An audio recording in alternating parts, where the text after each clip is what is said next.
अस्सलाम वालेकुम and welcome to the smiling health cast on FM सेहत ज़िंदगी। मैं हूं आपकी होस्ट डॉक्टर कनीज़ा ज़ैनब। आज के एपिसोड में हम बात करेंगे एस्थेटिक डेंटिस्ट्री की। और जब बात आती है एस्थेटिक डेंटिस्ट्री की तो मेरे माइंड में सिर्फ एक ही डॉक्टर साहिबा आती हैं। She is endodontist, she is aesthetic dental consultant, she is HOD of operative dentistry at Lahore medical and dental college. और वो मेरी भी उस्ताद रह चुकी हैं। I was her student once. और आज मैं बहुत खुश हूँ क्योंकि आज मैं करूँगी उनसे सवालात। So let's welcome doctor Saima Razzaq Khan. अस्सलाम वालेकुम। वालेकुम अस्सलाम। कैसी हैं आप? अल्लाह का शुक्र है। वैसे तो कॉलेज में आपने मेरे से बहुत सवाल किए हैं लेकिन आज मेरी बारी। बिल्कुल सही है। तो डॉक्टर साइमा मुझे बताएं कि एस्थेटिक डेंटिस्ट्री क्या है? एस्थेटिक डेंटिस्ट्री एक्चुअली कॉम्बिनेशन है मुख्तलिफ प्रोसीजर्स का, जिससे हम दांतों की अपीयरेंस और उनके डिफरेंट डिफेक्ट्स को दूर करते हैं। कोई भी पेशेंट अपने दांतों की अपीयरेंस से किसी तरह से भी सेटिस्फाई ना हो, चाहे वो उसकी गम्स की अपीयरेंस हो, दांतों का कलर हो, दांतों की शेप हो या दांतों के दरमियान में गैप्स हों, तो उनको करेक्ट करने के लिए जो भी प्रोसीजर किए जाते हैं वो सब के सब एस्थेटिक डेंटिस्ट्री में आते हैं। तो क्या एस्थेटिक डेंटिस्ट्री के लिए कोई सूटेबल कैंडिडेट होता है या हर पेशेंट ही जो है वो ऑप्ट कर सकता है ट्रीटमेंट को? एस्थेटिक डेंटिस्ट्री एक्चुअली एक इलेक्टिव प्रोसीजर होता है, ये एक मैंडेटरी या एसेंशियल प्रोसीजर नहीं होता। इसके लिए सबसे पहले तो ये ज़रूरी है कि आपके दांत हेल्दी हों, और क्योंकि हेल्थ पहले आती है और एस्थेटिक्स उसके बाद आती है। So aesthetic dentistry procedure select करने से पहले we have to make sure कि दांत कम्प्लीटली हेल्दी हों। सेकेंडली, पेशेंट का लाइफस्टाइल ऐसा हो कि पेशेंट एस्थेटिक प्रोसीजर कराने के बाद उनको मेंटेन भी कर सके। सो अगर आपका लाइफस्टाइल जनरली ऐसा नहीं है कि आप उन प्रोसीजर्स की मेंटेनेंस के लिए टाइम और ट्रीटमेंट के लिए आ सकते हैं, तो उसके लिए आपको थोड़ा सा कंसिडर करना चाहिए कि आप एस्थेटिक डेंटिस्ट्री प्रोसीजर्स अवेल ना करें। क्योंकि अमूमन देखा जाता है कि बहुत यंग एज में जो पेशेंट्स हैं उन्होंने एस्थेटिक डेंटिस्ट्री की ट्रीटमेंट्स ऑप्ट की होती हैं। वेनियरिंग काफ़ी यंग एज पे करवा लेते हैं, तो क्या ये ठीक है? अच्छा, जैसे मैंने पहले कहा कि ये एक इलेक्टिव प्रोसीजर है, इसका टोटल जो डिसीजन मेकिंग है वो पेशेंट की नीड्स के ऊपर डिपेंड करता है, और पेशेंट और डेंटिस्ट दोनों ने मिलकर डिसाइड करना होता है कि क्या उनके लिए इस टाइम पे इस एज में ये प्रोसीजर कराना सही है या नहीं। कुछ मेरे पेशेंट्स भी मुझसे ये क्वेश्चन करते हैं। फॉर एग्जांपल, कुछ बच्चे होते हैं जिनके अंदर जेनेटिक इनामल के डिफेक्ट्स होते हैं, किसी का टूथ का कलर ख़राब होता है, किसी की टूथ की शेप ख़राब होती है, तो वो बच्चे जब स्कूल या कॉलेज में जाते हैं तो अपने पीयर्स से उनको बुलिंग फेस करनी पड़ती है और वो कॉन्फिडेंट नहीं होते। और अगर बच्चा ऐसी कोई सिचुएशन फेस कर रहा है तो इट्स बेटर कि instead of waiting for him to become an adult and तब उसका एस्थेटिक प्रोसीजर कराया जाए, आप उसका एस्थेटिक प्रोसीजर ज़रूर कराएं ताकि उसका कॉन्फिडेंस जो है वो ख़राब ना हो। सेकेंडली, जब एस्थेटिक प्रोसीजर्स के अंदर डिफरेंट ऑप्शंस होते हैं, कुछ जो होते हैं वो लेस कॉस्टली और लेस इन्वेसिव होते हैं। तो बहुत यंग पेशेंट्स के अंदर हम बहुत इन्वेसिव प्रोसीजर्स रिकमेंड नहीं करते, हम उनको लेस इन्वेसिव प्रोसीजर्स रिकमेंड करते हैं जिनके अंदर हम जो है चेंजेस कम से कम करते हैं, so that when they grow up and they change their mind of how they want their teeth to look or how they want their smile to look, they can opt for other options जो कि थोड़े से ज़्यादा invasive और ज़्यादा costly हो सकते हैं। तो अगर स्माइल मेकओवर की बात करें तो Hollywood smile is very common. हर कोई सेलिब्रिटीज़ जैसे दांत चाहता है। So what is Hollywood smile और ये ट्रीटमेंट किस तरह से किया जाता है? As you can tell from the name itself, Hollywood comes from the United States के, वहाँ पे इससे ये टर्मिनोलॉजी आई है हॉलीवुड फिल्म इंडस्ट्री से। सो उनके सेलिब्रिटीज़ ऑब्वियसली उनको कैमरा के लिए स्पेसिफिक स्माइल की रिक्वायरमेंट होती थी जो बहुत वाइट एंड एक्सट्रीमली स्ट्रेट दांत होते हैं। सो वो टर्मिनोलॉजी वहाँ से ट्रैवल करती हुई रेस्ट ऑफ द वर्ल्ड में it has penetrated and now everyone wants that celebrity look. So मेरे पास ये पेशेंट्स आते हैं जिनके पास हॉलीवुड सेलिब्रिटीज़ की पिक्चर्स होती हैं और अब तो कुछ बॉलीवुड सेलिब्रिटीज़ की पिक्चर्स होती हैं and they want their smile to look like that. Again, Hollywood के अंदर जो है वो it's an ideal kind of a smile, ठीक, जिसमें आपको पिक्चर परफेक्ट स्माइल होती है। सो वो कभी कभी नेचुरल नहीं लगती, और हर एरिया और हर रीजन के लोगों की स्किन के कलर, उनकी लाइफस्टाइल, हर चीज़ डिफरेंट होती है। सो कभी कभी वो हर पॉपुलेशन के लोगों को या हर मुल्क के लोगों को सूट भी नहीं करती। सो एस्थेटिक्स जो होता है ना, एस्थेटिक्स एक सब्जेक्टिव टर्म है। इसका मतलब है कि हर पेशेंट की सोच के हिसाब से, उसकी लाइफ के हिसाब से, उसकी एज के हिसाब से वो चेंज होता जाएगा। उसकी परसेप्शन एस्थेटिक्स के बारे में डिफरेंट हो सकती है। सो ज़रूरी नहीं कि अगर किम कार्डेशियन के ऊपर कोई चीज़ बहुत अच्छी लग रही है तो आपके ऊपर भी बहुत अच्छी लगे. So yes, you can aim for Hollywood smile, but आपने अपनी सिचुएशन भी देखनी है और आपने ये भी देखना है कि आपके लिए कौन सी चीज़ सूटेबल है, आपने वही सेलेक्ट करनी है. तो अगर हम विनियर्स की बात करें तो विनियर्स के लिए सूटेबल कैंडिडेट कौन होते हैं? विनियर्स असल में होते हैं it's a very thin shell, जैसे कि आपके कॉन्टैक्ट लेंसेज होते हैं, इस तरह का एक थिन वाइट कलर का शेल होता है जो कि आपकी शेप को ठीक करने के लिए, दांतों की कलर को ठीक करने के लिए और गैप्स को क्लोज करने के लिए यूज़ हो सकता है. विनियर्स के लिए जैसे मैंने पहले कहा था कि दांतों का और गम्स का हेल्दी होना बहुत ज़रूरी है. So first and foremost is कि आपके दांत हेल्दी हों, आपको सेंसिटिविटी या गम्स ब्लीडिंग के कोई इश्यूज़ ना हो.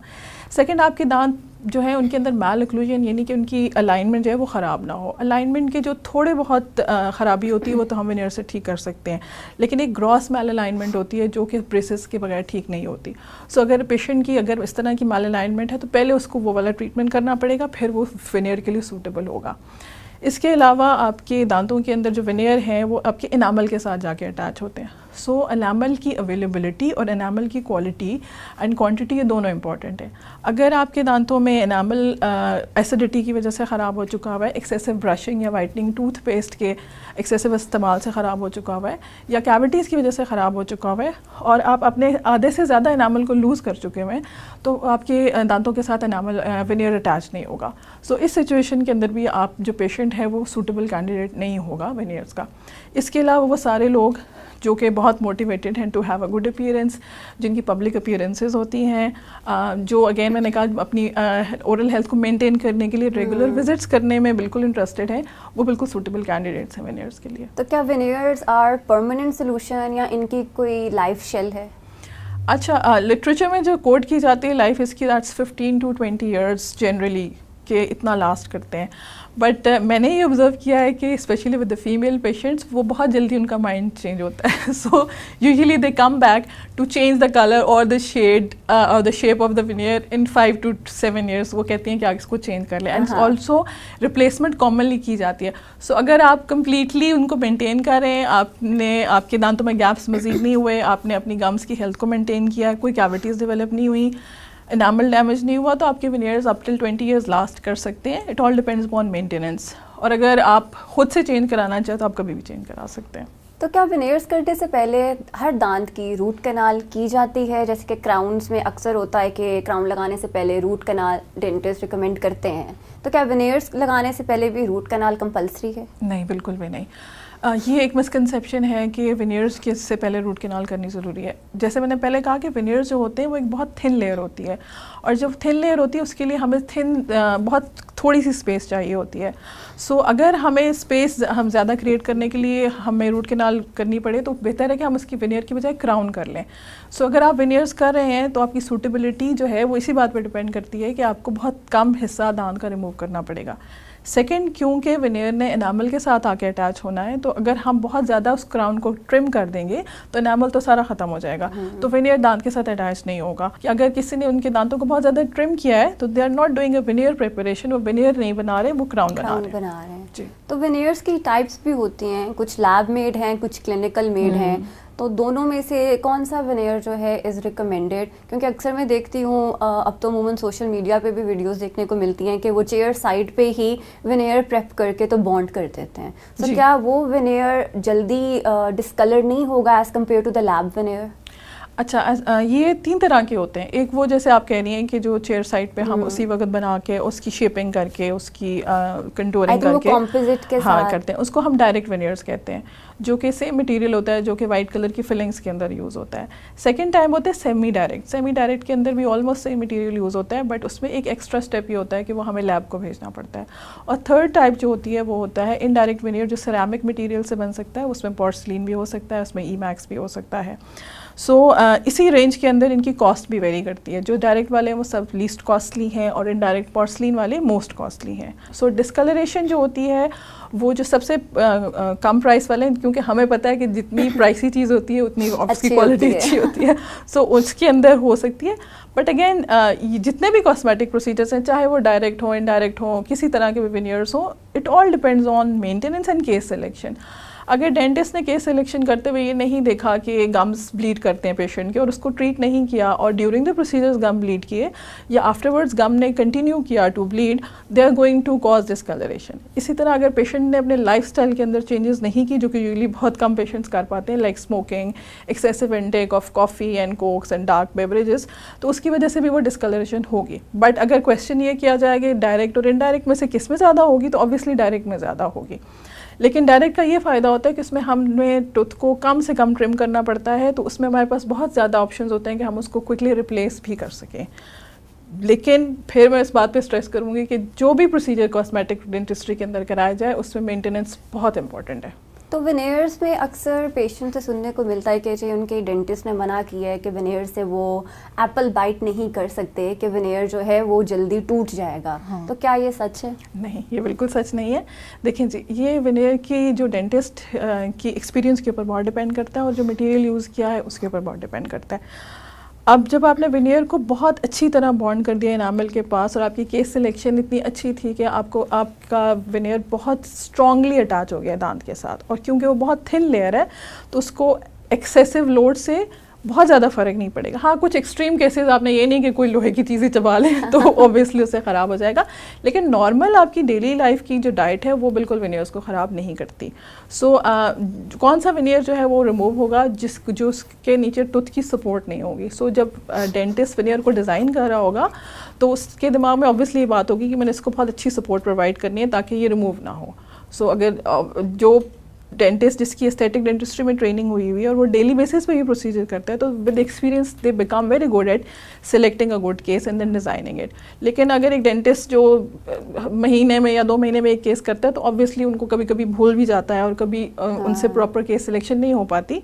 उस सिचुएशन में ये हो सकता है कि एप्पल बाइट करने से विनियर कैन कम ऑफ। इसी तरह एक और चीज़ है जो अक्सर सुनने को मिलती है कि विनियर्स जो है वो आपके सिर्फ ऊपर के दांतों को लग सकते हैं, निचले दांतों को नहीं लग सकते, specially when we talk about incisors. तो क्या ये भी सच है? नहीं, ये भी बिल्कुल सच नहीं है।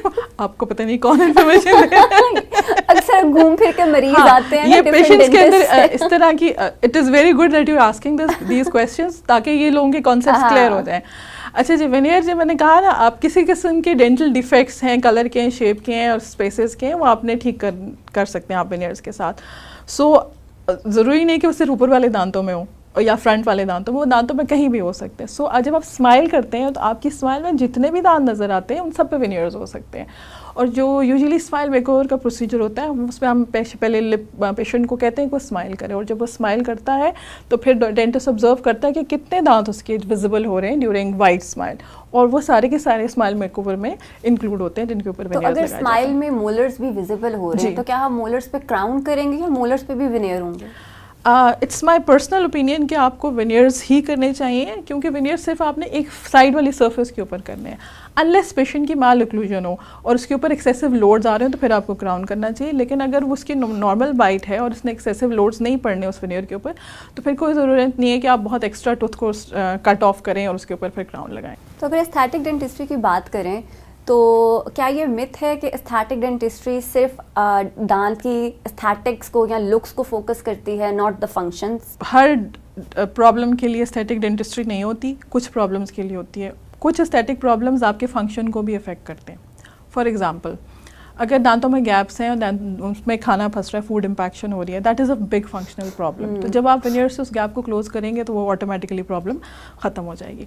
इसी तरह एक और प्रोसीजर जो हम एस्थेटिक्स में करते हैं that is gum grafting and plastic surgery of your gums.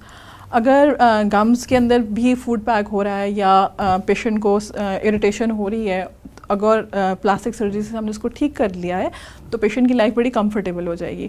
Mostly patient gum infection की वजह से मीट को अवॉइड करते हैं, अगर वो they can eat meat afterwards तो ऑब्वियसली उनका फंक्शन इम्प्रूव हो जाएगा। इसी तरह अगर सेंसिटिविटी है और आपने टूथ की सर्फेस को कवर कर दिया है और उसको इंसुलेट कर दिया और patient is not having sensitivity any more, again आपने उसका फंक्शन रिस्टोर कर दिया।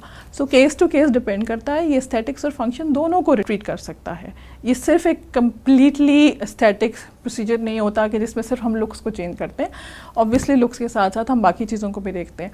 अगर हमारे दांत अपना खाने का जो उनका फंक्शन है बेसिक, जिसके लिए नेचर ने उनको बनाया, वो परफॉर्म ना कर सकें और देखने में बहुत अच्छे लग रहे हो, तो वो लुक बिल्कुल, या उनकी जो परफेक्ट लुक है वो किसी काम की नहीं है। So function always comes first, और डेंटिस्ट जो मेकओवर डिज़ाइन कर रहा होता है वो पहले फंक्शन को अपने दिमाग में रखता है, उसके बाद एस्थेटिक्स को।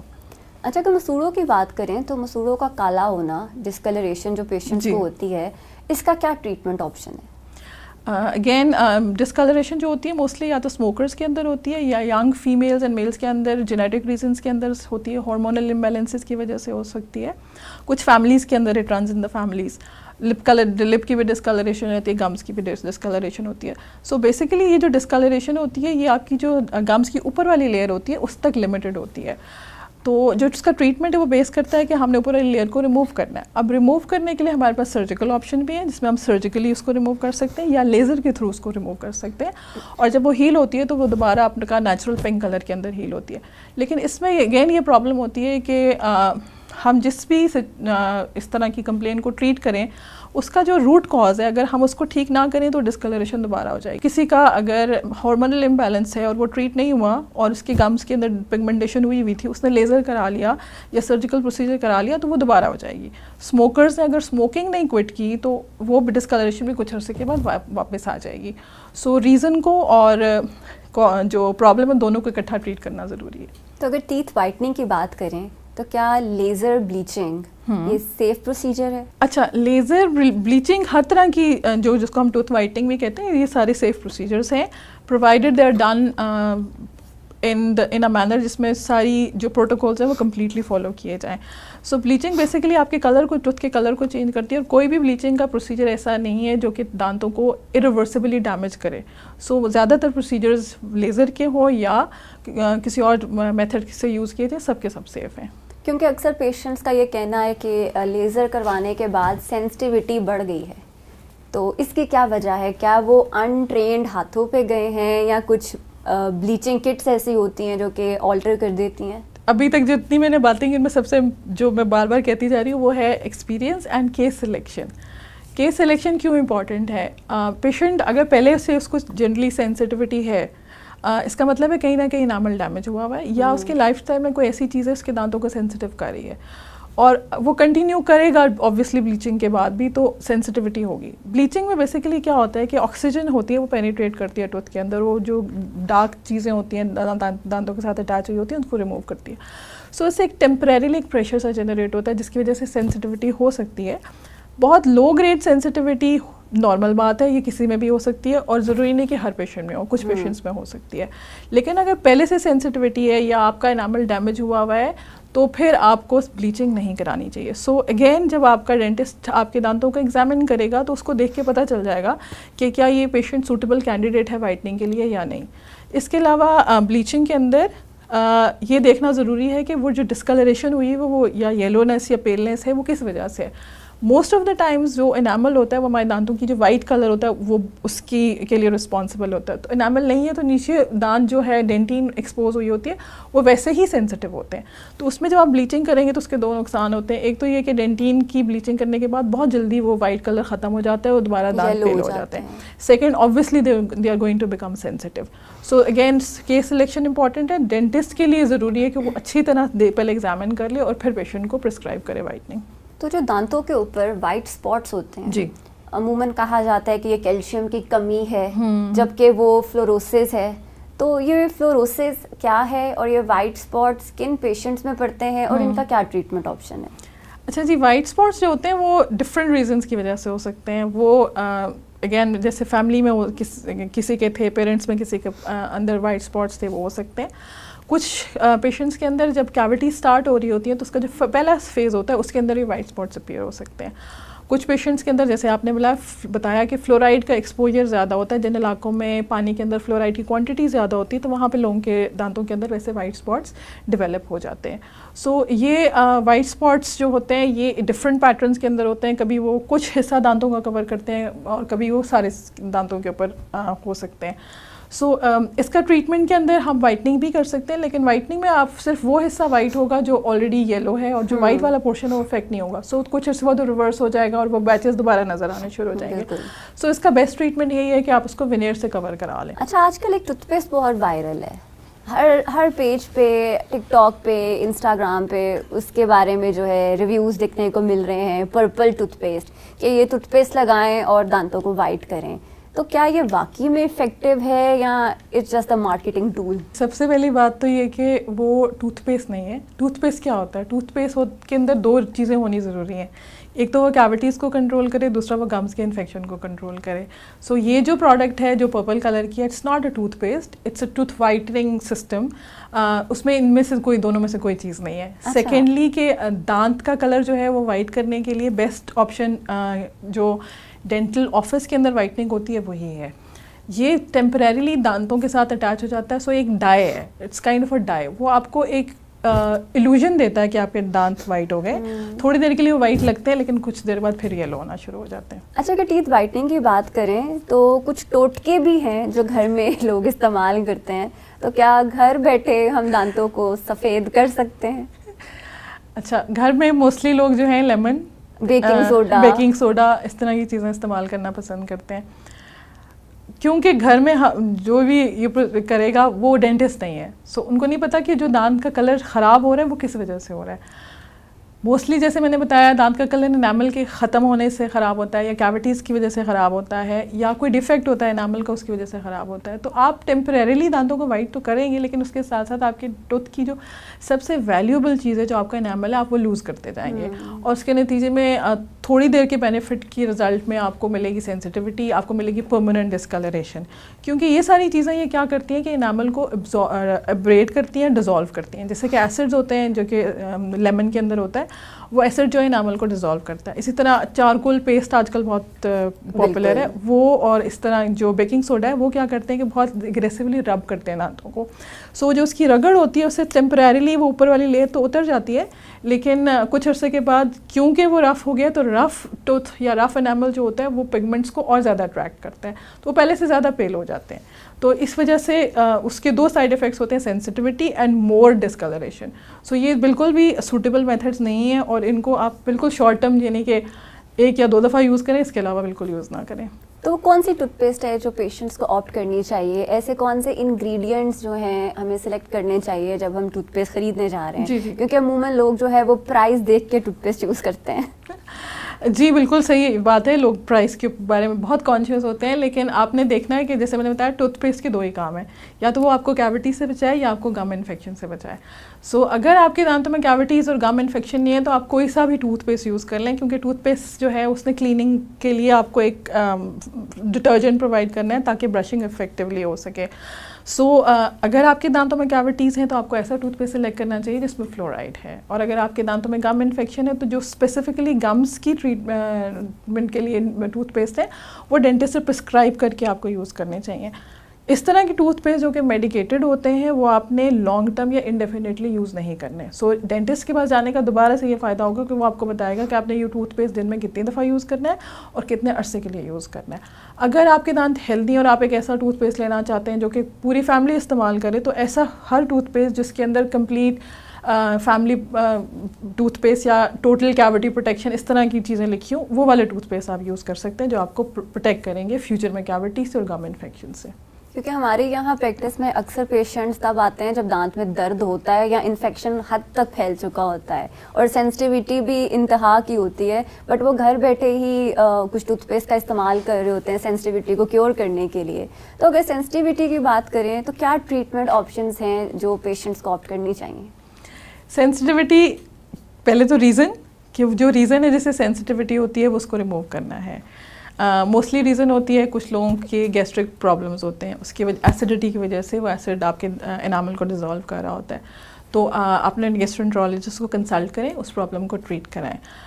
इस सेंसिटिविटी की ट्रीटमेंट जो होती है वो टॉपिकल जो चीज़ें ओवर द काउंटर अवेलेबल होती हैं जैसे फ्लोराइड जेल्स वगैरह, पेस्ट वगैरह, उससे स्टार्ट होती हैं and it comes to finally veneering और क्राउनिंग, जिसमें आप इनामल इतना डैमेज हो चुका है कि वो प्रोडक्ट्स लगाने से उसकी सेंसिटिविटी ठीक नहीं हो सकती, तो फिर हम उसको इनामल की जगह पे रिप्लेसमेंट देनी पड़ती है या उस टूथ को कवर करना पड़ता है ताकि उस पर कोई लिक्विड जाके उसको सेंसिटिव ना कर सके। सो इट डिपेंड्स कि टूथ कितना डैमेज हुआ और सेंसिटिविटी का कॉज क्या है। सो आप फ्लोराइड जेल्स होते हैं, वार्निशेस होते हैं, टूथपेस्ट होते हैं, माउथ वॉशेस होते हैं, आपका डेंटिस्ट जो भी प्रिस्क्राइब करे आप वो यूज़ करें। और वो हमेशा डेंटिस्ट जो है वो सबसे लीस्ट कंजर्वेटिव चीज़ से यूज़ करे स्टार्ट करेगा, वो आपको टूथपेस्ट या माउथ वॉश ही बताएगा। और अगर उससे ठीक ना हुआ तो फिर आपको वार्निश की तरफ लेके जाएंगे, अगर उससे भी ठीक ना हुआ तो आपको कोई फिलिंग मटीरियल या वेनियरिंग बता देंगे, और अगर फिर भी ना हो तो फिर आपको क्राउन्स या रूट कैनाल्स की तरफ लेके जाएंगे। सो जैसे जैसे डैमेज बढ़ता जाएगा वैसे वैसे सेंसिटिविटी बढ़ती जाएगी और वैसे वैसे ट्रीटमेंट भी कंजर्वेटिव से ज़्यादा एक्सटेंसिव में चला जाएगा।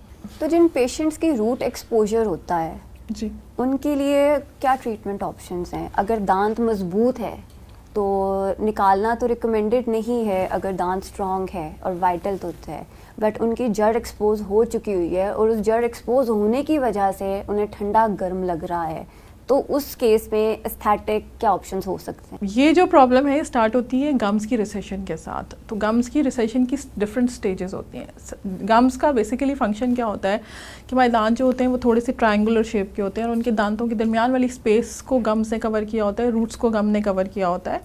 सबसे पहले तो जब ये रिसेशन स्टार्ट होती है तो दांतों के दरमियान में वो ट्रायंगुलर सी स्पेसेस आनी शुरू होती हैं जिनको हम ब्लैक ट्रायंगल्स कहते हैं, और आहिस्ता आहिस्ता फिर आपके दांत का बाकी हिस्सा और रूट एक्सपोज होना शुरू हो जाती है।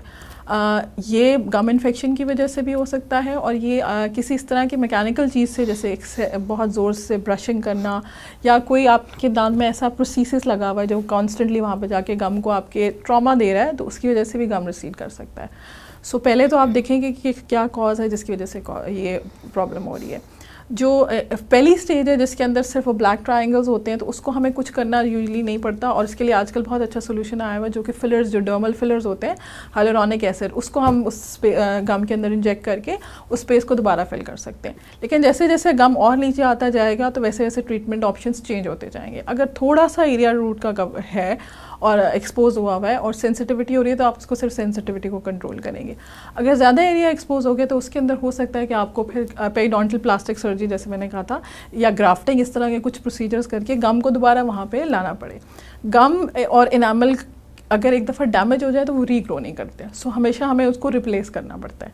इनामल डैमेज हो गया तो आपने वेनियर्स से रिप्लेस किया या क्राउन से रिप्लेस किया, इसी तरह गम डैमेज हो गया तो आपने उसको ग्राफ्ट लगा के किसी दूसरी जगह से गम को कट करके उस जगह पे सर्जिकली प्लेस करना पड़ेगा ताकि फिर उसको कवरेज दी जा सके। तो गम रिसेशन से बचने के लिए क्या स्केलिंग बहुत ज़रूरी है? स्केलिंग एक तरीका है जिससे गम रिसेशन बच सकती है, लेकिन स्केलिंग जो है वो जो टार्टर या कैलकुलस है जो कि गम्स को इन्फेक्शन कर रहा है और फिर आपकी रूट को, आपकी गम को, आपकी बोन को डैमेज कर रहा है, उसको कंट्रोल करेगा। लेकिन अगर स्केलिंग कराने के बाद पेशेंट ने फिर घर जाके वाइटनिंग पेस्ट यूज़ किया और बहुत हार्ड ब्रश यूज़ किया तो फिर रिसेशन कंट्रोल नहीं होगी। So it's going to be a complete package of what you want to give your patient, कि उसने अपनी ब्रशिंग को भी, हैबिट को भी कंट्रोल करना है और उसने अपनी मेंटेनेंस या स्केलिंग या क्लीनिंग भी करानी है।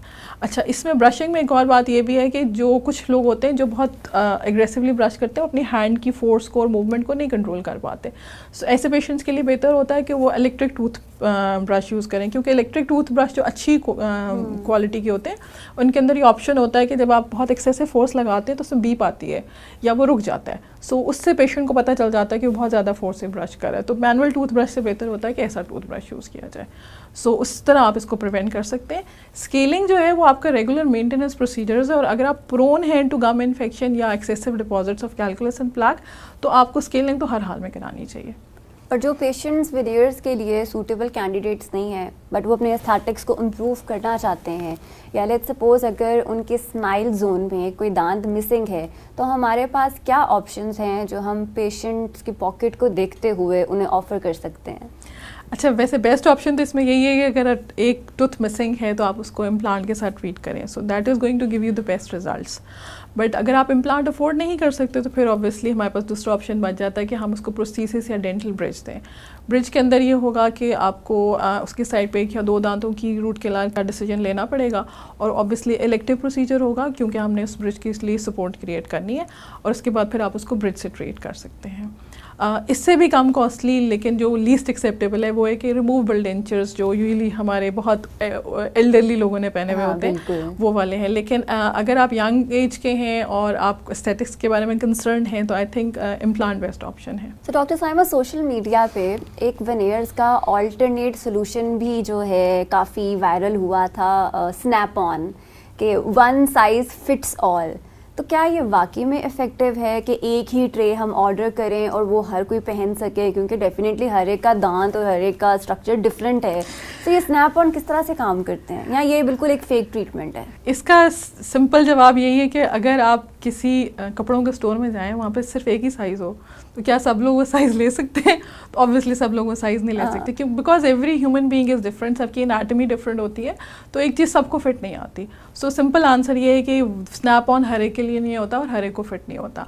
जहाँ पे सोशल मीडिया पे ये वाली वीडियोज़ हैं जिसमें स्नैप ऑन या सेल्फ एडमिनिस्ट्रेड ऑर्थोडोंटिक ट्रीटमेंट्स हैं जो कि नॉर्थन अमेरिका में बहुत पॉपुलर है, तो वहाँ पे वो वाली वीडियोज़ भी हैं जहाँ इनके साइड इफ़ेक्ट्स बताए गए हैं। तो स्नैप ऑन अगेन बहुत फेक लुक देता है, फर्स्ट ऑफ ऑल बिकॉज एक प्लास्टिक होता है, second that's not suitable for every patient, third totally not recommended by dentists. Thank you so much for coming on the show and it was very informative. Thank you so much for having हमारे me. देखने वालों को अगर आप कोई पैगाम देना चाहें कि इन चीज़ों से बचें और अगर एस्थेटिक डेंटिस्ट्री का कोई ट्रीटमेंट ऑप्ट करना ही है तो क्या रास्ता है उन्हें इख्तियार करना चाहिए? सबसे पहले किन चीज़ों से बचें? सोशल मीडिया पे जो भी इंफॉर्मेशन है उसको वेरीफाई करें, और वेरीफाई करने का बेस्ट तरीका ये है कि जो लोग उस स्पेशलिटी में या उस फील्ड के अंदर क्वालिफाइड है उनसे कंसल्ट कर लें। आप सिर्फ एक दफ़ा जाके डेंटिस्ट से वेरीफाई कर लें कि मैंने ये इन्फॉर्मेशन देखी है, क्या ये सही है या गलत है। सो डेंटिस्ट आपको क्लियर कर देगा। इट विल टेक 5 और 10 मिनट्स, बट आप बहुत बड़े डैमेज से और लॉन्ग टर्म नुकसान से बच जाएंगे। सेकेंड, अगर किसी ने एस्थेटिक डेंटिस्ट्री का ट्रीटमेंट लेना है तो अगेन आप एक कंसल्टेशन अपॉइंटमेंट ज़रूर रखें, और हमेशा ये देखें कि जो डेंटिस्ट आप चूज़ करें अपने एस्थेटिक ट्रीटमेंट के लिए वो एस्थेटिक डेंटिस्ट्री के अंदर क्वालिफाइड है या नहीं। उनके सोशल मीडिया पे या उनके क्लिनिक के अंदर before and after cases obviously होंगे, उनके पास कैटलॉग्स होंगे बिफोर एंड आफ्टर केसेस के। उनसे पूछें कि आप अपने केसेस के रिजल्ट्स हमें दिखाएं, और अगर आपको वो केसेस के रिजल्ट्स अच्छे लगते हैं तो फिर आप ज़रूर चूज़ करें कि आप उस डेंटिस्ट से ट्रीटमेंट कराएं। थर्डली, आप अगर सेटिस्फाइड नहीं है तो this is your right to take second और थर्ड ओपिनियन। तो आप हमेशा जाके किसी और डेंटिस्ट से भी वो वेरीफाई करें या कंसल्ट करें कि मेरे डेंटिस्ट ने मुझे ये बताया है, तो आपके ख्याल में क्या ऑप्शन होने चाहिए। क्योंकि अगेन ये एक सब्जेक्टिव है और एस्थेटिक्स की हर डेंटिस्ट के जो कॉन्सेप्ट्स हैं वो डिफरेंट हो सकते हैं, तो हो सकता है कि दूसरा डेंटिस्ट आपको कोई डिफरेंट और बेहतर ऑप्शन दे दे। So it's always better to take a second opinion if you are confuse या आपसे डिसीजन मेकअप नहीं हो रहा। थर्ड, आजकल जो लेटेस्ट एडवांसमेंट्स हैं डेंटिस्ट्री के, उसमें एक बहुत बड़ा फ़ायदा ये है कि हमारे पास सॉफ्टवेयर्स आ गए और हम कोई भी ट्रीटमेंट करने से पहले पेशेंट को दिखा सकते हैं कि इसके ट्रीटमेंट के बाद पेशेंट की अपीयरेंस कैसी हो जाएगी। सो पेशेंट जो है वो पिक्चर लेके अपने फैमिली को दिखा सकता है, अपने फ्रेंड्स को दिखा सकता है, सब लोग जिनकी ओपिनियन उनके लिए मैटर करती है उनसे डिस्कस कर लें और उसके बाद फिर अपना डिसीजन मेक करें। So very important to take your time before deciding. बिल्कुल जंप ना करें फ़ौरन ट्रीटमेंट स्टार्ट करने पे। डेंटिस्ट को भी चाहिए कि वो पेशेंट को पुश ना करे to make a decision. So both of them should take their time and think and then come to a common ground कि ये हमारा गोल है ट्रीटमेंट का और इसको हमने ये प्रोसीजर्स करके अचीव करना है। थर्ड, जो आपकी गम्स होते हैं या बॉडी के अंदर कोई भी टिश्यू है, आप किसी किस्म का भी ट्रीटमेंट करें, इसकी प्रेडिक्टेबिलिटी थोड़ी सी वेरी करती है फ्रॉम पेशेंट टू पेशेंट। सो मेरा गम अगर बहुत जल्दी हील कर रहा है या मेरी बोन जल्दी हील कर रही है, हो सकता है आपकी देर से हील करे, या मेरे गम का कलर ब्लीचिंग करने के बाद सर्जरी करने के बाद डिफरेंट आए, सर्जरी के बाद गम हीलिंग के रिजल्ट्स डिफरेंट आए, तो थोड़ा कुछ परसेंटेज ऑफ रिजल्ट्स डिफरेंट भी हो सकती है। सो ये बहुत इंपॉर्टेंट है। थर्ड, बहुत ज़्यादा आइडियलिस्टिक ना हो, क्योंकि जो आइडियल चीज़ें होती हैं वो सिर्फ मूवीज़ के अंदर होती हैं। सो आपकी जो एक्सपेक्टेशंस हैं फ्रॉम एस्थेटिक डेंटिस्ट्री वो रियलिस्टिक होनी चाहिए। आप अगर बहुत आइडियल एक्सपेक्टेशंस लेके जाएंगे तो हो सकता है कि वो मेकओवर के बाद आपका जो रिजल्ट्स हैं वो उस पर पूरे ना उतरें। सो ये 3-4 चीज़ें अपने दिमाग में रखें। बिल्कुल कि सेल्फ सजेशन बिल्कुल ना पेशेंट्स करें, अपने डेंटिस्ट को सुने, और जब पेशेंट इन्वेस्ट करें तो think and choose your dentist wisely. Exactly, and take your time. Thank you so much doctor Saima. उम्मीद है आपको हमारा आज का पॉडकास्ट पसंद आया होगा। मिलते हैं आपसे नेक्स्ट एपिसोड में। लाइक एंड सब्सक्राइब करना ना भूलिएगा। अपना ख्याल रखिएगा। अल्लाह हाफिज़।